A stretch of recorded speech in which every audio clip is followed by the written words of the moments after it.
pessoal, eu sou Patrícia, coordenadora pedagógica do Projeto Amplitude. Trabalho aqui no atendimento pedagógico das crianças, mas também fazendo supervisão e orientação das famílias e da escola. O vídeo de hoje eu vou falar um pouquinho sobre rituais, né? Quando a gente deve manter esses rituais ou quando devemos quebrá-lo.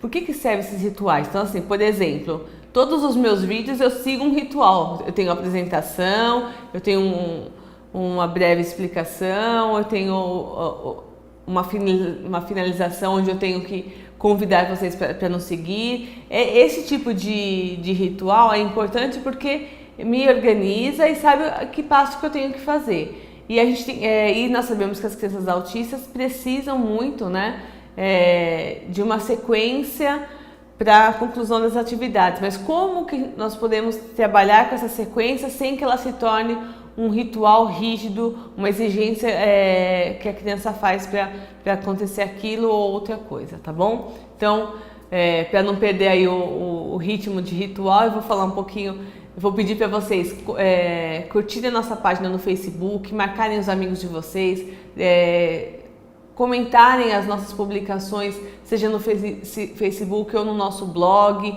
que vocês enviem as dúvidas de vocês e que sigam também o nosso canal no YouTube. Cadastrando o e-mail de vocês no nosso blog, vocês vão estar sempre por dentro das nossas atualizações, tá bom? Então, olha só, o primeiro passo para falar de rituais, a gente precisa identificar esses rituais.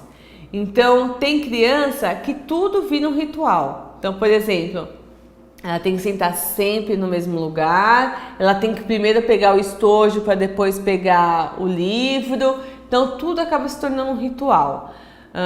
Quando esse ritual, a minha opinião quando esse ritual não atrapalha a dinâmica da atividade, nós podemos manter esse ritual. Então, quer dizer, se a criança está acostumada e se para ela ter uma organização é necessário ela sentar, pegar o estojo, colocar no canto direito da mesa, colocar a folha aqui, a agenda embaixo da mesa, se isso for uma forma de organização, a gente deve manter. Agora, se por exemplo um dia ela tiver que fazer uma atividade, o estojo estiver no canto direito, como ela está acostumada, só que a folha que ela for usar é uma folha maior e vai atrapalhar a realização da atividade e ela não aceitar o estojo em outro lugar ou não estando em cima da mesa, aí sim é um problema e a gente precisa trabalhar com isso. Então, sempre que o ritual se tornar prejuízo para alguma aprendizagem, para alguma interação, a gente deve interromper e criar maneiras de quebrá-lo.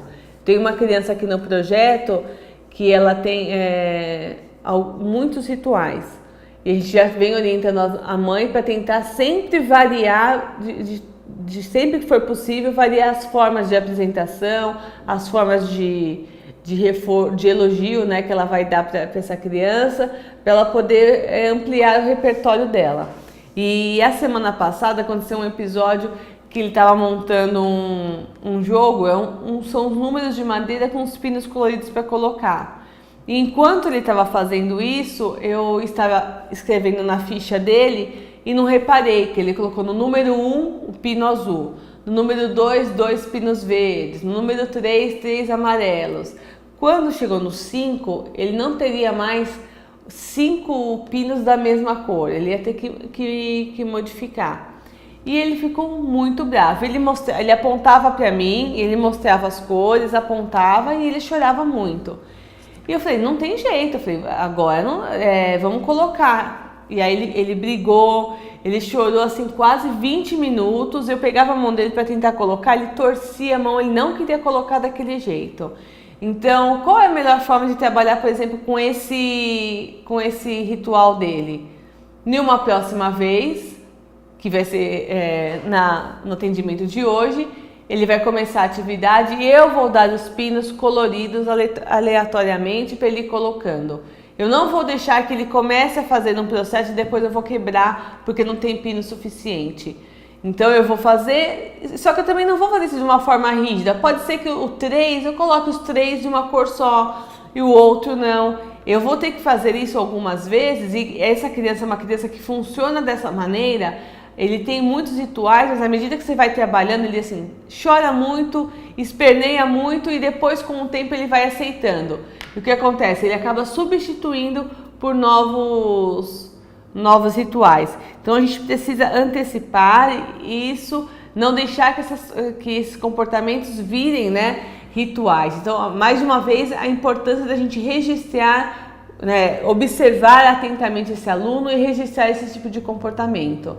Quando a gente registra, sabe, opa, aconteceu, tem uma outra criança que toda vez que ele vai fazer uma atividade, ele vira o meu rosto e eu tenho que olhar para ele, eu tenho que mandar um beijo para ele. É bonitinho, é muito fofo, eu sou apaixonada. Só que eu não posso deixar que isso, porque aí de tempos em tempos ele para a atividade, larga as coisas que ele está fazendo, pega o meu rosto e leva para lá. Então muitas vezes eu tenho que ser firme e eu começo a escrever e eu vejo que ele está puxando e eu faço assim, só faço assim para ele continuar o que ele está fazendo. Então a gente tem que ter esse olhar apurado, porque vira neste caso, um ritual que não tem importância. Eu tenho outros momentos que eu posso abraçá-lo, que eu posso beijá-lo, não precisa ser no meio da atividade.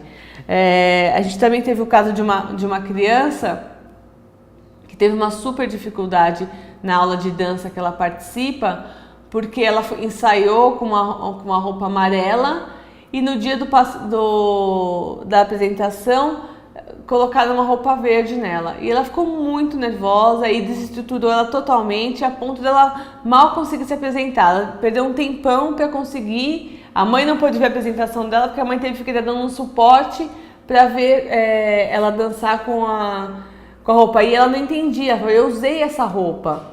Então a gente tem que pensar nisso, né? E aí voltando numa questão que a gente já falou outras vezes, se o que está combinado, o que está estruturado, ele tem que ser feito. Se ela ensaiou com a roupa amarela, ela teria que dançar com a roupa amarela.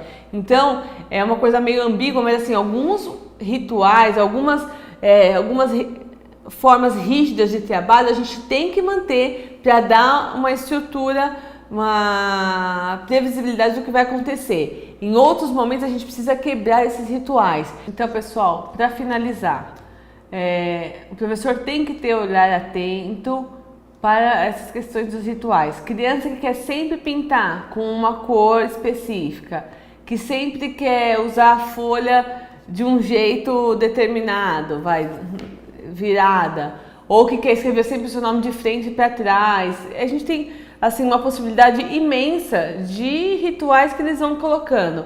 Então, sempre que isso acontecer, quanto antes a gente conseguir fazer uma intervenção, variar a forma de apresentação, de exigência dessa atividade, mais fácil vai ser a gente conseguir concluir essa atividade sem ter que ficar esbarrando em problemas de rituais. Eu conheço uma criança que toda vez que ele entrava na escola, ele tinha que bater no extintor de incêndio que tinha na porta. Toda vez ele batia. Então, assim, porque isso parece uma coisa boba, por que vai deixar? Porque depende da criança. O dia, por exemplo, que o extintor não estiver lá, ou qualquer outra coisa, ou o dia que o lápis amarelo não estiver no estojo, ele vai entrar num momento muito difícil de não conseguir entender o que vem depois, né? Ou como ele tem que se comportar. Então, o problema dos rituais são esses. Quando as coisas não acontecem do jeito que ele esperava que acontecesse, ele pode simplesmente não conseguir fazer a atividade. Então, a nossa ideia é tentar ampliar os repertórios dessas crianças, tá bom? Então, até o próximo vídeo.